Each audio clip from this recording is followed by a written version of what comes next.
podcast where we talk to smart people, but not necessarily done by smart people? That is an awesome question.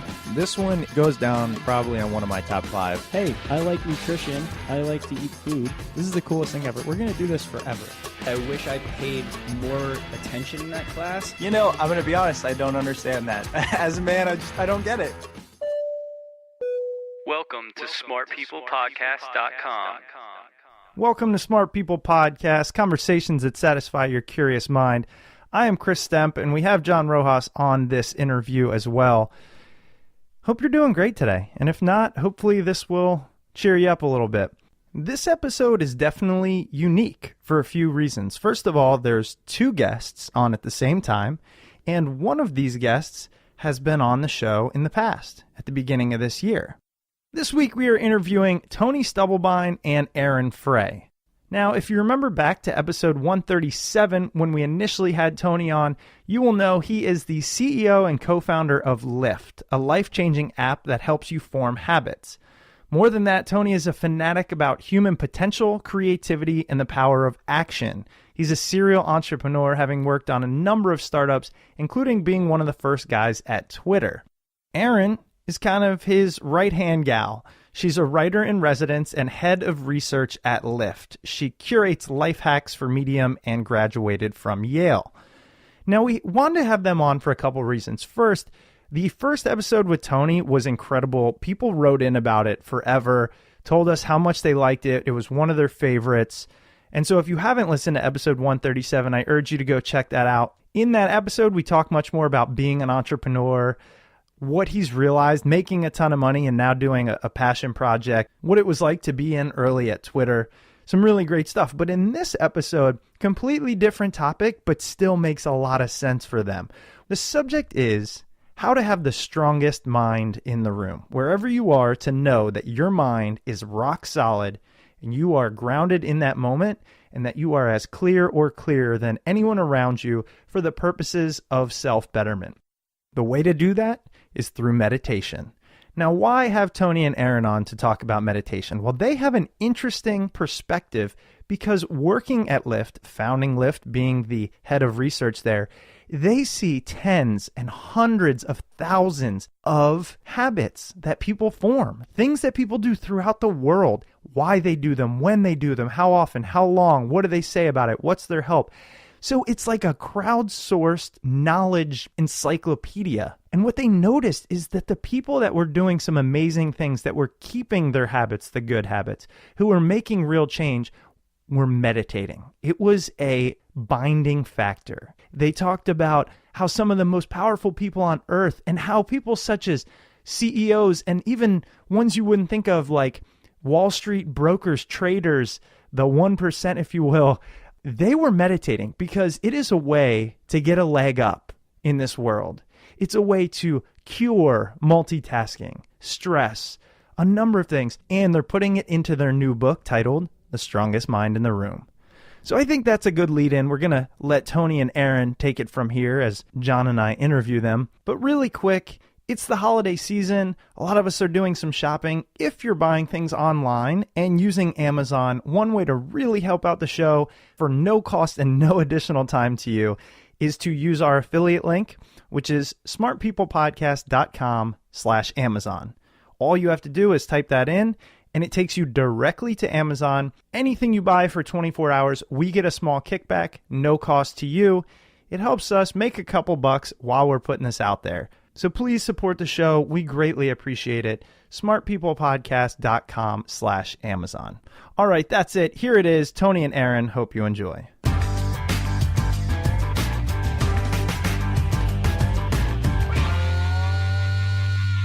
Tony and Erin, thank you both for being on the show. As we were kind of just talking about before hitting the record button, for the listeners out there, we have Tony Stubblebine, who is the co-founder and CEO of Lyft, and then Erin Frey, who is the head of research at Lyft. And as many of you know, we had Tony on episode 137. Everybody loved it. People just rave about Lyft app. So if you're interested in the business side of Lyft, go listen to episode 137. What we're going to be talking about is your new book, The Strongest Mind in the Room, about mental strength. So I guess I wanted to start it off and say, why meditation? Why mental strength? Where did this come from? Well, I think for both of us, it comes from personal experience, first of all, that, meditation I still think of it as a spiritual practice. I was just raised thinking of it as a spiritual practice, but through Lyft, we've run into all of these superhuman high achievers, and a ton of them are telling us that they're using meditation to get there. And it's actually, as we start to research it, it's obvious what's going on. It's that meditation is like doing mental push-ups. Like everything that you want to get done that involves your brain and your mind is like made stronger through a meditation practice. I've heard that analogy before about how it's kind of exercise for your mind, but it's so difficult because we're not taught to, and we're not raised to think of our mind, our brain, our thought process as a muscle that needs exercising. I think we maybe take for granted the capacity that it has. And when we do regular push-ups, we see our muscles get bigger, our triceps, at least that's what I see. I don't know. But it's hard when it's a mental practice to think, wow, I'm really going to get something out of this, because you can't visually see it. Maybe this is best for Erin to talk about a little bit. We've been pairing together on the book, and one of the things she's been doing is looking at pulling out the academic papers, which totally, Erin, go ahead. I mean, it's just like completely, it's measurable now. Yeah, there's a lot of the research out there. We're just writing about how meditation helps you make better decisions. And research is showing that just one session of meditation, 15 minutes, can just change the way you make decisions. Reduce sunk cost bias, which is your tendency to hold on to bad investments. It's the same tendency that makes you not leave a movie when it's bad because you already paid for it. Mm-hmm. All this research is coming out. There's research that shows that just 8 weeks will change, literally physically change the brain, the shape of your brain. So while I think before you meditate, it's really easy to think, how am I ever going to notice? What's going to happen? How will I notice the changes? But you actually start noticing them pretty quickly. On Lyft, last year we did some meditation research, and I think it was something like 75% of people who had meditated for 1 month noticed a change in their focus at work. So it's this myth that you won't notice the changes. You definitely do. In a way, it's better than training physical strength. I mean, it takes a while before you start to see your muscles get bigger, right? Yeah. And this is our research says it can happen really quickly for you. And it's noticeable, is what you're saying. I think that's the biggest thing. People, at least I can only speak for myself, but I know my own assumptions sometimes are, well, am I even going to notice it because I can't see it? But you're saying that people clearly feel this, know this, and it's something that they recognize in their lives. So wait, tell me about your meditation practice. Have you tried it? How far along are you? Yeah, actually, it's interesting. So I've tried it about 10 different times. I mean, I've done everything, it's the carrying on with it that's been a struggle, right? But I've tried, I'm going to start with 10 minutes and I'm going to do it. I've done candlelight meditation where you look at a candle. I've done the focusing on the breath. I've tried guided meditation through podcasts. And I always like it, but I just haven't been able to get, I think, past that hump, which if this isn't a layup for what Lyft does, then I don't know what is. Well, the thing that one of my meditation coaches did for me was not so much getting me to meditate every day, but just giving me the context for what I'm going to get out of it. And I think that's almost the biggest problem that I see with people in meditation is they have either no expectations or the wrong expectations. And so, maybe they struggle because they're not, they thought they would have a completely clear mind. That's actually the number one reason that people give up. And the fact is that nobody has a clear mind when they meditate. That's kind of the point. And, when I actually got to work with top meditation gurus, first of all, they explained to me what I was doing as I was meditating. And I like that you've done some of the breath meditation because that's the most common example of mindfulness meditation. And what's actually going on that's important, the thing that you're training is to become aware that your mind has wandered and then bring it back to something. In fact, your breath almost doesn't matter here. You just have to have something to bring it back to. So when you think about your life outside of meditation, that's actually a generalizable skill that comes up all the time, right? You're working on a big project, someone interrupts you. Then, do you have enough awareness that you know that you've been interrupted, and then enough control to bring yourself back to the major task that you had been working on? That's sort of in the productivity chapter in our book. There's a section on multitasking, right? There's a really clear way, as I just described, that meditation actually helps with multitasking. Actually, that is a subject, one of the few that I have written down, highlighted, bolded, and underlined, because my life has become such a mess of multitasking that this is where my interest for meditation kind of came from. This is why I was really excited to talk to you. And I know a lot of people are dealing with this these days. I officially now have 2 monitors. I have, my office set up where it's all ergonomically correct, and I can hopefully operate at a maximum capacity. And I noticed that I can't focus on one screen, one window, one tab for more than 3 minutes without it's either my phone or I have about 30 tabs open on my computer, and I really don't like that. And I'm seeing what it does for my ability to just kind of live in the moment and live with the day.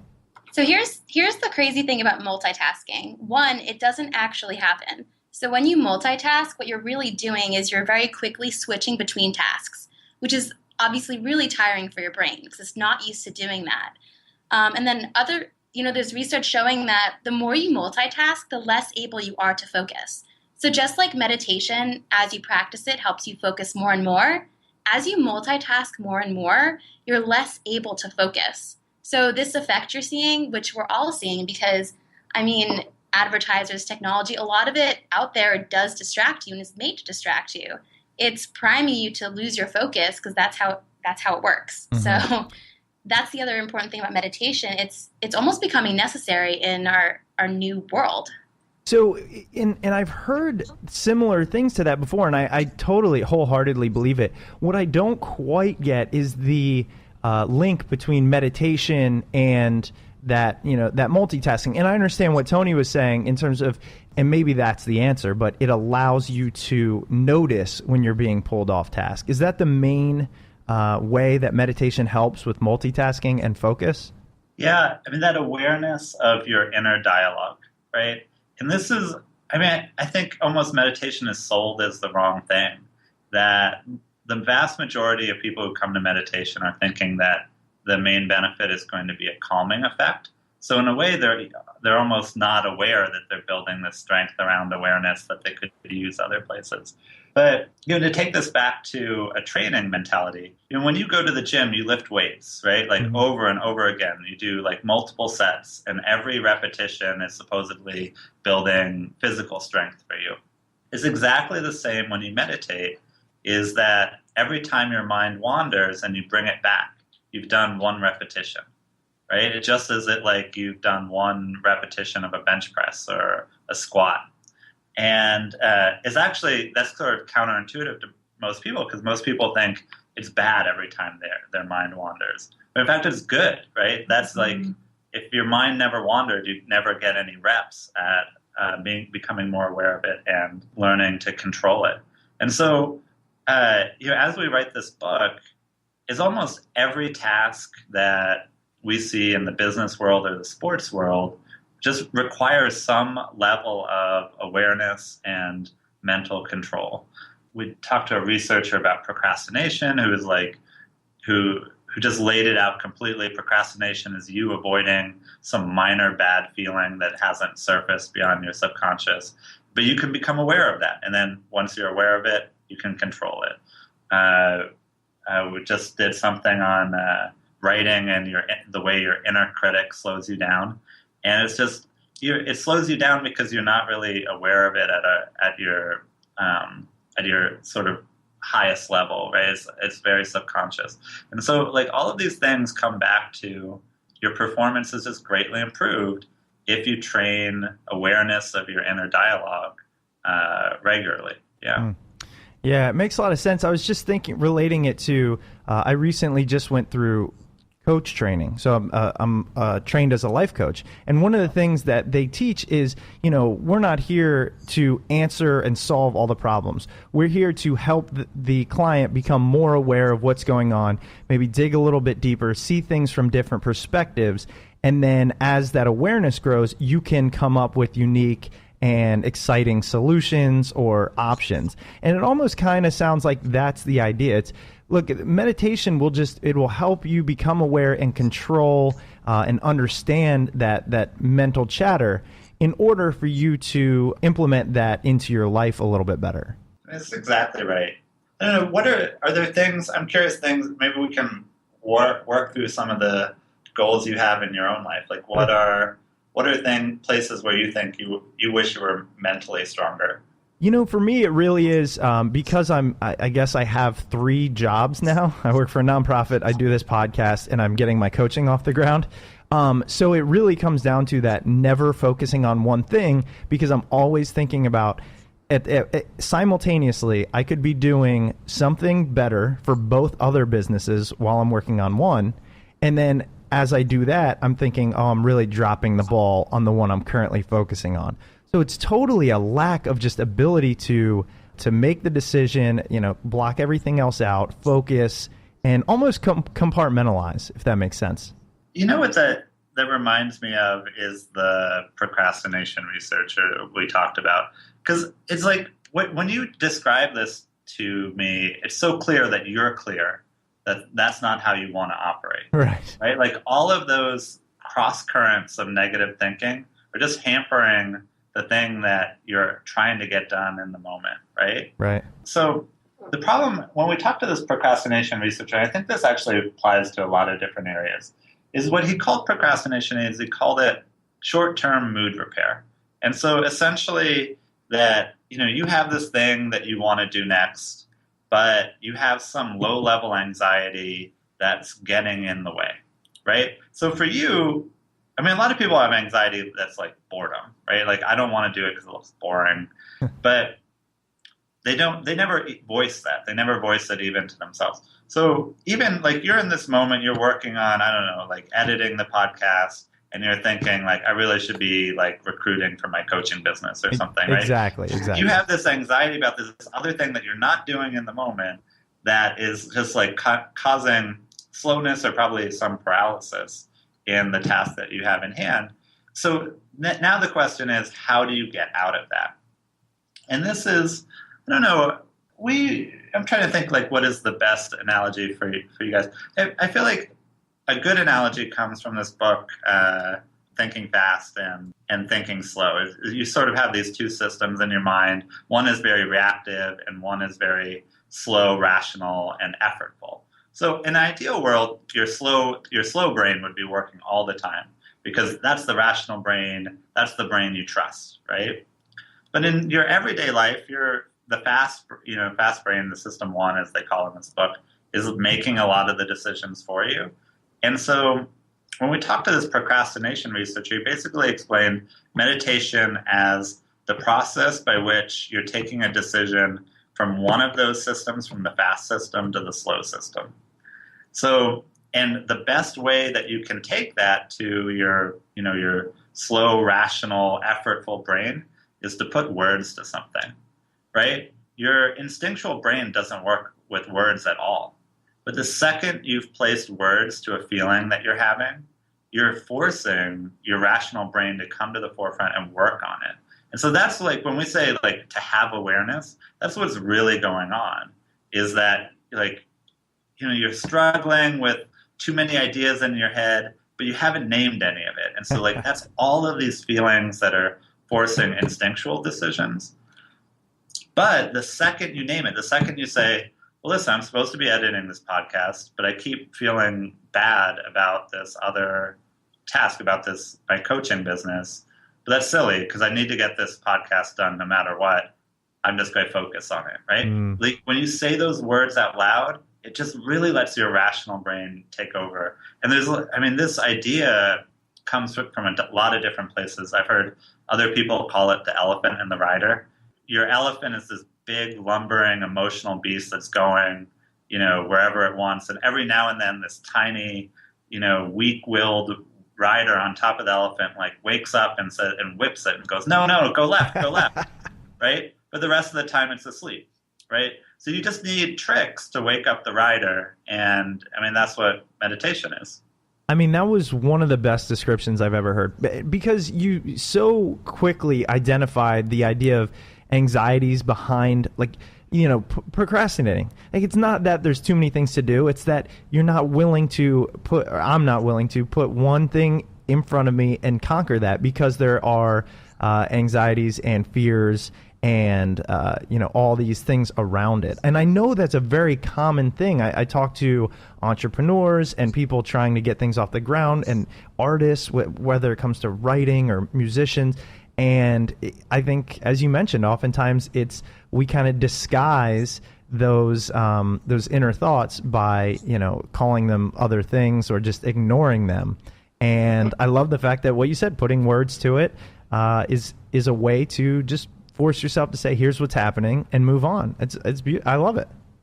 Just to make this super actionable, when I find myself procrastinating, I've trained myself to just ask myself, what am I feeling? And I don't just feel the feeling. When I answer that question, what am I feeling? I say, I am feeling boredom. I'm feeling fatigue, and this next task looks really hard. I'm feeling hunger, right? All of those feelings come up, and then the second I name them, I have a shot at doing what I actually want to do. And wait, Erin, did we do the awareness exercise together? Were you the person I learned that from? We did. And actually, the awareness exercise is what got me into meditating. Because like you, when I started, I tried the 10-minute session, couldn't get into it, tried guided meditation. And there's this really great awareness exercise by Will Kabat-Zinn, who's a famous meditation instructor. And the way it works is you sit with someone else and you take turns saying, I am aware. And it could be, I'm aware of your shirt being blue. I'm aware of my nose itching. I'm aware of the sound outside of the construction. So you go back and forth. And the key to it, though, is that every sentence starts with, I am aware. Because when you start a sentence with, I am aware, you have to finish it in a certain way. You have to finish it in a way that names all of the things that are going on. And that's what kind of creates this awareness construct that, that your rational brain can hook into. So we did this exercise together, which was super trippy. And, because it's we're coworkers, and suddenly we're staring at each other for 5 minutes saying, right? I was just thinking that. I was like, man, that is so weird. Erin, your boss is staring at you. Oh my God, I would have freaked out. Lyft is a goofy company that way. We just it's not that we want to be super trippy, but it comes up because of the nature of the work. Sure. I'm just thankful we haven't done hugging therapy or anything. Trust falls coming in the lift. It's actually an interesting fact. The world's expert in hugging therapy lives right here in San Francisco in the Haight, and for $50 an hour, you can sit with him and he'll just hug you. Wow. Yeah, I can't believe there's a hugging expert. It's awesome. I like to think I'm pretty good at giving hugs. San Francisco economy. Yeah, exactly. So I can say that because I'm from San Francisco. Yeah, exactly. It's okay for me to make fun of it. But related to that point of, somewhat related, you had mentioned that you started with 10-minute sessions. So the most successful people on Lyft actually have started with either a mindfulness exercise like that, which is really short and guided, or 1 to 5 minute sessions. So I think sometimes if you or your listeners are struggling with the meditation they're doing, I think it's really common to think, oh, I'm failing at meditation. No, maybe it's too long for you, or maybe it's not the right meditation. Maybe for you need a guided session, or maybe you're better at just counting breaths. There are so many types of meditation, and I think that people forget that they should experiment with them. For instance, sometimes meditate with my guitar. I'll play the same tune, pluck the same 2 chords over and over and over again. And it gets me into this flow state where I'm just like thinking about nothing. And then, well, that's a bad definition, but I'm just, focusing just on that. So I have a question about this awareness activity and how it helps with productivity. So if you get to the point where you're telling yourself, okay, I know I'm aware that I am bored right now, how do you get yourself back on track? And do you always have to just, determine that you are bored, but do you allow your mind to go to other places? Or do you always have to come back to that one thing that you were doing? Yeah, I don't experience it as 100% successful thing. What I experience it as is that my block for procrastinating is so trivial that it almost always just goes away, right? We're not talking about like the anxiety of jumping out of an airplane, right? We're talking about the anxiety of filling out a single form looks too boring, right? And so the second I realized what trivial thing has tripped me up, it's just like, oh, well, what the hell? I should just go do this right now. And, I'm not sure what percentage you would say it is, but, let's say it's 80% of procrastination is just being caused by some completely boring, trivial, stupid, feeling that you're having. So just like the awareness actually does the heavy lifting, I think, for most people. Because once you realize it's trivial, then you just cruise right by it. It's not a matter of like really, white knuckling your way through it, right? It's not that hard. It's just not that hard. You're usually not procrastinating over anything that's that, really that serious. And sometimes it just helps you to reframe the task at hand. So you might not be writing, like for me, I might not be writing a chapter. Maybe I'm procrastinating writing something that I'm supposed to.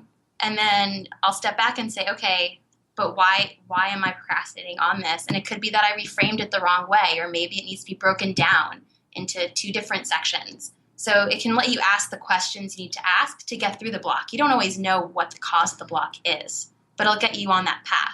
Yeah, and I'm really interested, having both of you on this call, talking about procrastination, and Tony, as you mentioned, oftentimes it's something small and you just decide to do it. But I mean, you're an entrepreneur, you've started this company, I know you've done a lot of similar things in the past, things that are extremely time-intensive, risky, difficult, it's an emotional roller coaster, reasons to have anxiety and reasons to procrastinate.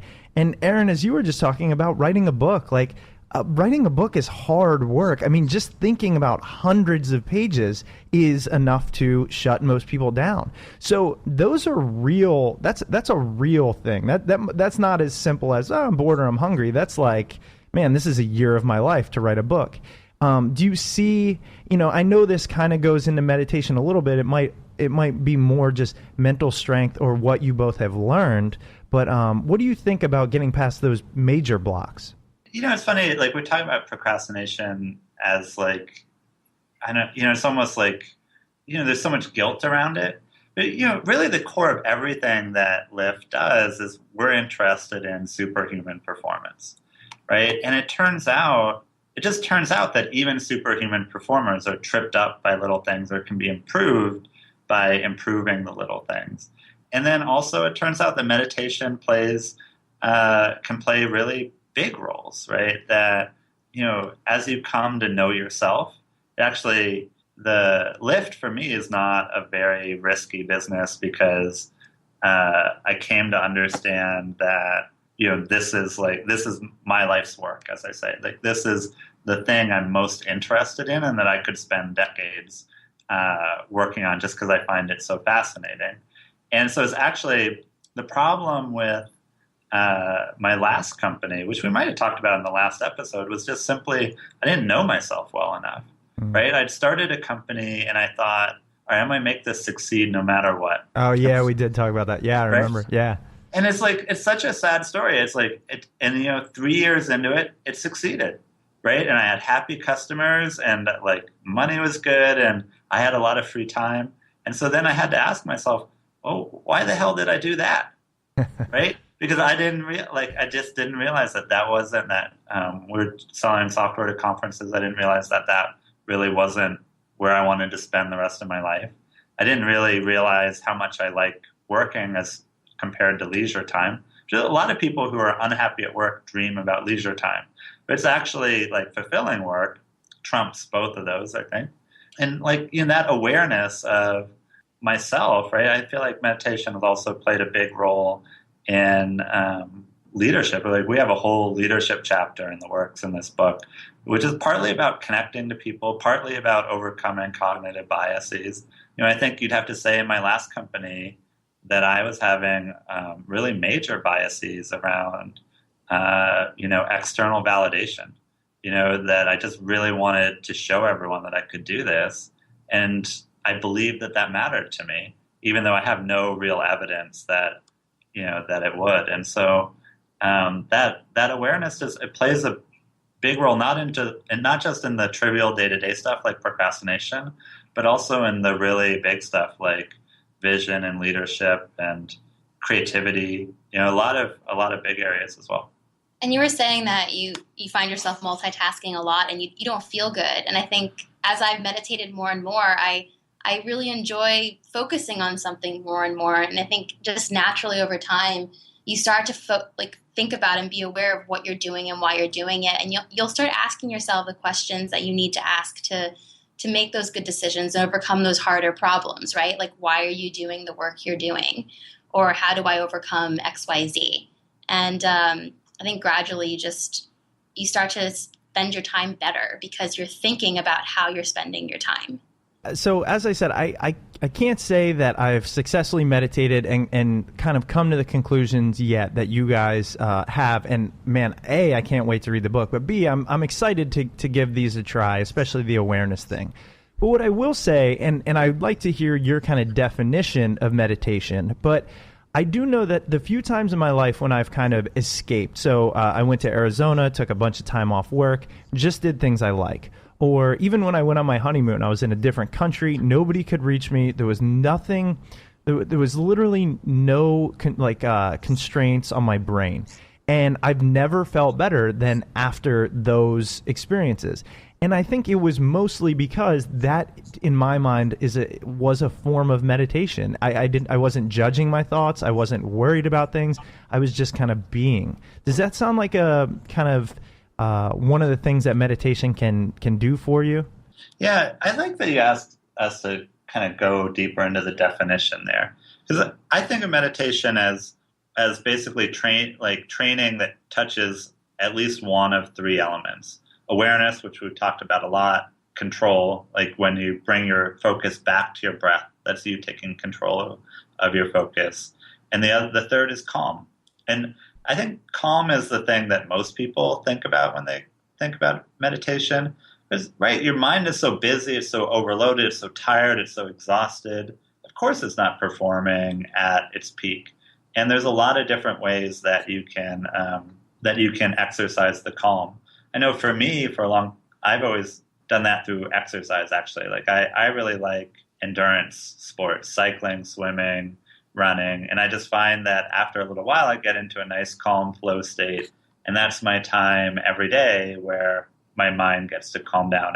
Vacation plays that same role. Most forms of meditation touch on it in some way. I mean, just physically, the act of focusing on your breath, of breathing, like long, deep breaths actually can physically calm your body down. So, when I think of meditation, I think of anything.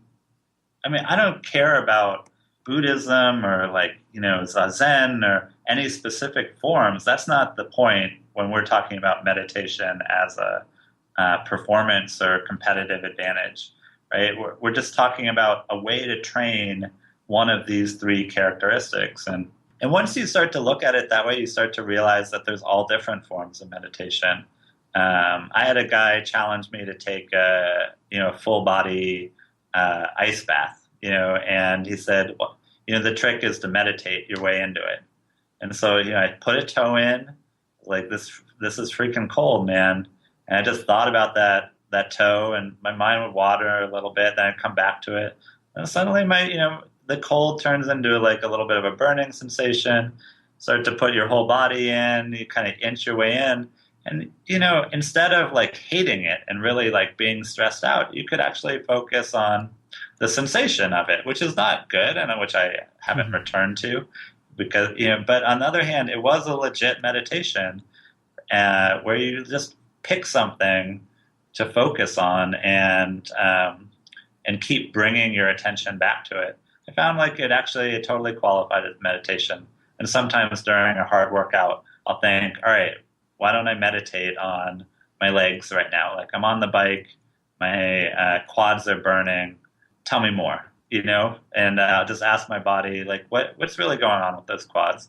And I think that's an awareness exercise. And, there just ends up being a lot of examples once you take a broad definition like that.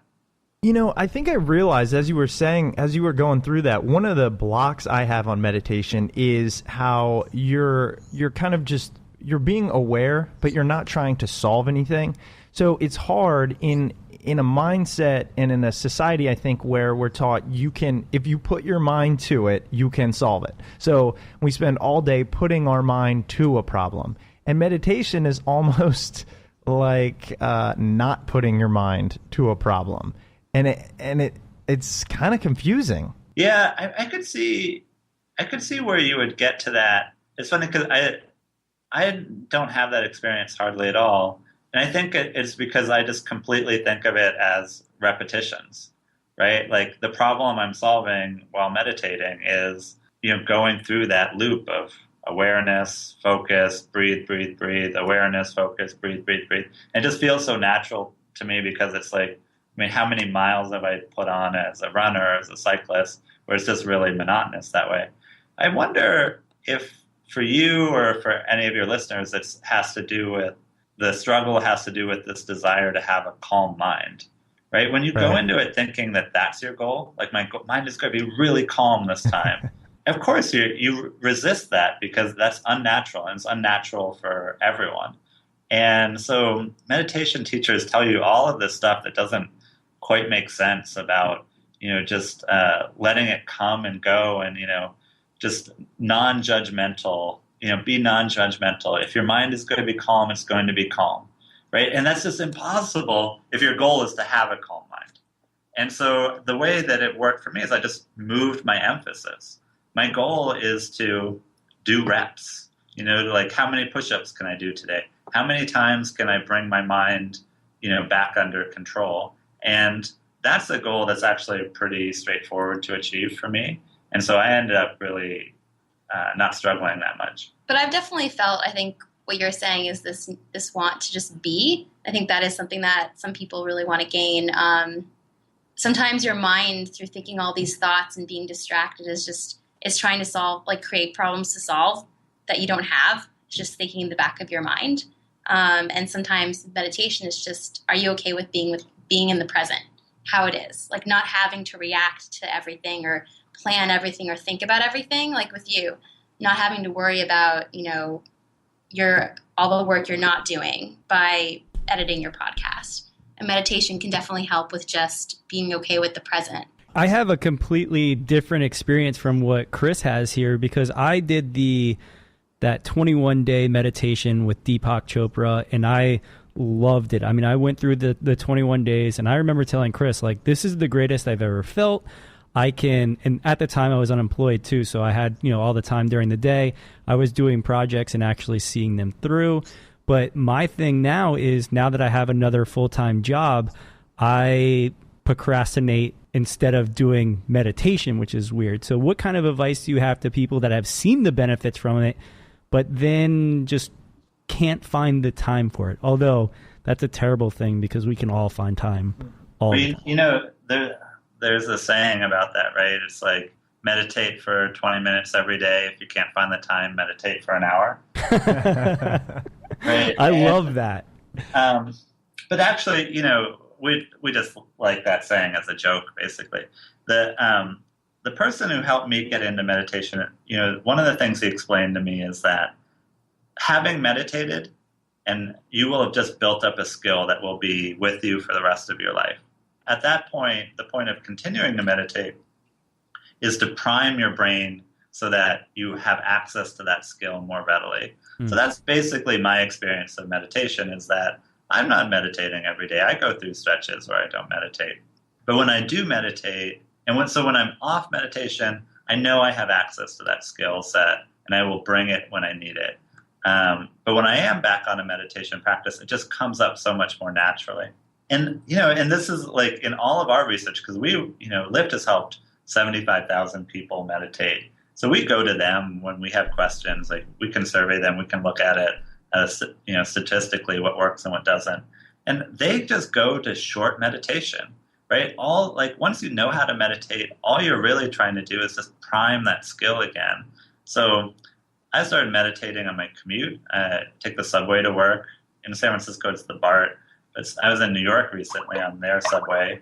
And it's like a little bit awkward. You sit sideways and you get bounced around. So my eyes are closed, my arms are wrapped around my backpack, and I'm bouncing side to side off of people. But you know what? It was still a meditation, and I could still feel how much stronger I felt the rest of the day. And all the same rules of behavior science apply. Even the most experienced meditators who can meditate for an hour sometimes don't have time and will just breathe 10 breaths to fit in their meditation each day. I mean, that was also, I think, one of the key findings was to gain the most benefit, just make time every day, even if it's just a really quick meditation. And then if you're having trouble fitting it into your schedule, try doing it at another time. Try doing it at the same time.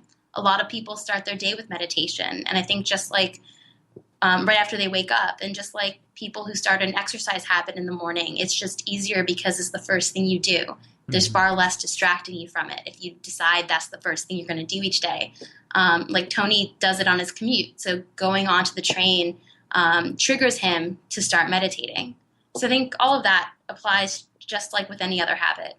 Yeah, and it's so great to be talking to you guys about this, because you have access to so much information, and in the world today, information being such a resource, that for you to say, look, meditation is what we found as one of the primary ways to become superhuman, for all of the people that you're able to get information from, that's really incredible. I mean, it could have been a lot of things, and it is, right? You have diet and exercise and sleep, and I'm sure all of that obviously plays a role. But to pick meditation out from everything you've seen, it says a lot about the practice, and I think it puts a lot of emphasis on its importance. Where you see, I think, a lot of that thought is actually in the title of the book, right? Because as we researched meditation, we found that it basically had a bad rap, where people were having a hard time admitting that they were meditating or encouraging their peers and coworkers to meditate, essentially because meditation has been sort of so thoroughly tied to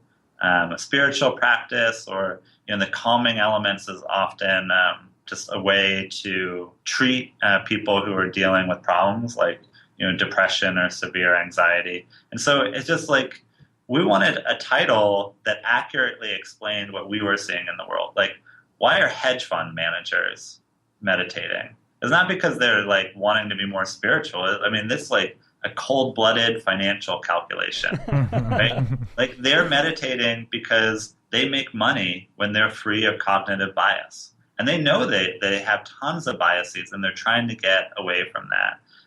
Why do politicians meditate? Their whole job is like meeting and greeting people and having this incredible presence, right? Like that awareness and like focus, and just like when they talk to someone, Bill Clinton was famous for this, right? When he talked to you, you were the only person in the room, right? Right. Like, look, if I talk to you at a party, like my eyes are darting left and right for the hors d'oeuvres, right? There's no way you don't feel like the only person in the room at all, right? It takes this incredible skill set. And so these very ambitious people, I mean, even Kobe Bryant, like probably, one of the most ruthlessly competitive basketball players, since Michael Jordan at least, has come out as having tried meditation. So we wanted a book title that like made it okay to talk about meditation for really, almost selfish aims, right? Like, my goal is a competitive advantage over my peers. It's increased performance in some sort of competitive field, that's okay. That's actually a really great usage for meditation. So we've been trying to like steer it completely, away from its, initial roots, and just talk about it in this way that I think a lot of people, might have never considered meditation before.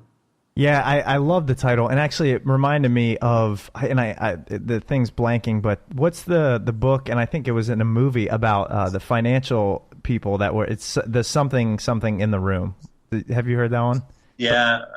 Like the I don't have sharpest the name or for it. the smartest, this man might even be the smartest men in the room. I don't know. But I love that. And your guys' upcoming book, The Strongest Mind in the Room, can be found on book.lift.do, where our listeners can go and request a free chapter on there. But is there anywhere else that you guys want our listeners to go? I mean, do you blog places, tweet? I know, Tony, we've had you on before, so people can listen to that episode and hear more. But if there's anywhere else you guys want to point our listeners, please feel free. Well, we have more than just one free chapter up for people who sign up on book.lift.do. Oh, nice. We're releasing the chapters as we write them. So they should definitely get on that mailing list. Anyone who wants to learn meditation can go to lift.do/meditation or download the app and then search for guided meditation in the goals section. And they'll have access to tons of free meditation videos that can help them get through the first few days. It's so funny. John and I both reach for our phone instantly and open the App Store. Not even kidding, because that was going to be the final thing, was what would you recommend for people to start this meditation practice? And it's lift.do/meditation. That's on the web, Okay. But you'll find it if you download Lyft in the Android store or in the App Store. Just go to add a goal and go down to, I think it's called guided meditations. And we have various ones from calm.com, UCLA meditation, something called positive affirmations, which are different than than the mindfulness meditation, because they kind of go through, how would you define an affirmation? I mean, it's just like, hey, you're a great person. It's like Stuart Smalley on... I was just about to say Stuart Smalley. But it's actually, there's science behind it, right? It's like, there's just something about activating neurons in your brain makes them more likely to be activated again. And so it's like tricks like forcing yourself to smile makes you happier. It's the same positive affirmations. Kind of, you hear them and you think about them and you become more like that person you're thinking of in the moment, as you take the affirmations. And that plays a role for the rest of your day. Absolutely. Well, Tony and Erin, such a pleasure. I really was looking forward to talking, Erin, to talking to you for the first time, and Tony, to getting a chance to speak with you again, as our listeners definitely loved the previous interview with you. So thank you both so much. Awaiting anxiously the rest of the book to come out. So thanks for bringing that to us. We are too. Yeah, exactly. Well, again, thank you guys so much. Really appreciate it. Well, honor to be invited back. Thank you. Thank you. Absolutely. You guys have a great night. You too. All right. Bye. Bye-bye. Welcome back. I hope you guys enjoyed that episode with Tony and Erin. Don't forget, their book, The Strongest Mind in the Room, can be found at book.lift.do. You can sign up for free chapters of that book. They release the chapters as they write them, so as long as you're on the mailing list, you will have access to those chapters. Definitely worth checking out, especially if you've ever been interested in meditation or just want to see what all the hype's about. And I can personally say that when I tried meditation, absolutely loved it. As a reminder, as we enter the holiday season, do not forget to use the Smart People Podcast Amazon link anytime you make Amazon purchases. Head over to smartpeoplepodcast.com and click on the Amazon banner over there, or just go to the link smartpeoplepodcast.com/Amazon. If you enjoyed this episode or any other episode of Smart People Podcast, please head over to iTunes and Stitcher and leave us a review and comment over there. We truly do love getting feedback from you guys. That's it for this week. If you want to follow all things Smart People Podcast, don't forget you can head over to smartpeoplepodcast.com or follow us on Twitter @SmartPeoplePod. See you guys next week.